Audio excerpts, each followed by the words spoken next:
अरे बेटा, घर में सब्जी रखने की जगह नहीं होती और तू इतना सारा कूड़ा कबाड़ा उठाकर घर ले आया। माँ, सब्जी मंडी में एक दुकानदार इसे फेंक रहा था तो मैंने ले लिया। मैं इसे कबाड़ी को बेच दूंगा, हाथ में 2 पैसे ही आएंगे। ये लो रेशमा, ये सारी रद्दी तुम कहीं घर में रख दो, कल सुबह ही बेच कर आ जाऊंगा।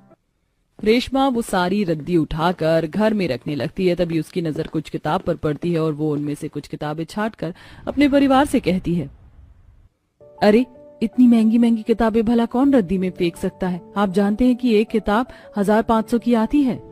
बहू, आखिर ये ऐसी कौन सी किताब है जो इतनी महंगी बिकती है? माँ जी, ये गवर्नमेंट जॉब की तैयारी के लिए किताबें हैं। इन किताबों को वो स्टूडेंट पढ़ते हैं जिन्हें आईएएस ऑफिसर बनना होता है। ये किताब ना होने की वजह से मैंने अपने सारे सपनों को मार दिया। शादी से पहले मैं भी आईएएस ऑफिसर बनना चाहती थी, पर हमारी गरीबी लाचारी की वजह से मेरा सपना अधूरा रह गया। बहू, ये तो बहुत अच्छी बात है। अगर तुम्हारा यही सपना है तो तुम अपने सपने को पूरा करना। हाँ बहू, हम तुम्हारे साथ हैं। हम सब्जियां बेचकर अपनी बहू को आईएएस ऑफिसर की तैयारी करवाएंगे। अब तुम्हारे पास किताबें हैं, तुम आराम से पढ़ सकती हो। बस तुम हमें ये बता दो कि और क्या चाहिए तुम्हें। इतना बोलकर सुमित्रा अपने काम में लग जाती है और रेशमा उन किताबों को खोलकर देखने लगती है। अब इसी तरह कुछ दिन बीत जाते हैं और रेशमा अपनी सास के साथ बाहर बैठकर पढ़ाई करती है और ये देखकर उसकी अमीर पड़ोसन, अरे सुमित्रा, सब्जी बेचने के साथ साथ अपनी बहू के हाथ में किताब क्यों पकड़ा रही है? अरे उसे भी सिखा सब्जियां कैसे तौली जाती हैं। भला इस उम्र में बहू को पढ़ाकर क्या दिखाना चाहती है?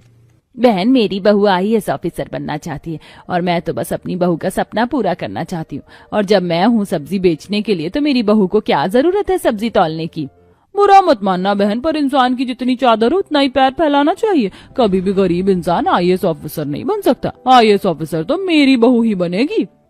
ये तुम्हारी गलतफहमी है शांति बहन। देखना, मेरी बहू आईएएस ऑफिसर बनकर ना सिर्फ हमारा बल्कि पूरे गांव का नाम रोशन करेगी। सुमित्रा की ये बातें सुनकर शांति को बहुत गुस्सा आता है और वो घर में जाती है और अपनी बहू को आराम से टीवी देखता देख उसका गुस्सा बढ़ जाता है और वो टीवी बंद कर देती है और अपनी बहू के हाथों में किताब थमाकर उससे कहती है, देख रही है बहू, ये मोटी मोटी महंगी महंगी किताबें।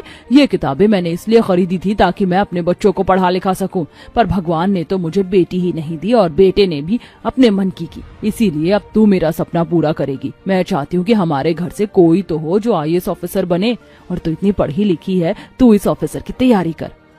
पर माँ जी, मैंने आपको पहले ही बोला था, अब मेरा पढ़ाई में बिल्कुल भी मन नहीं लगता। मुझे नहीं करनी पढ़ाई। मन नहीं लगता तो मन लगा बहू।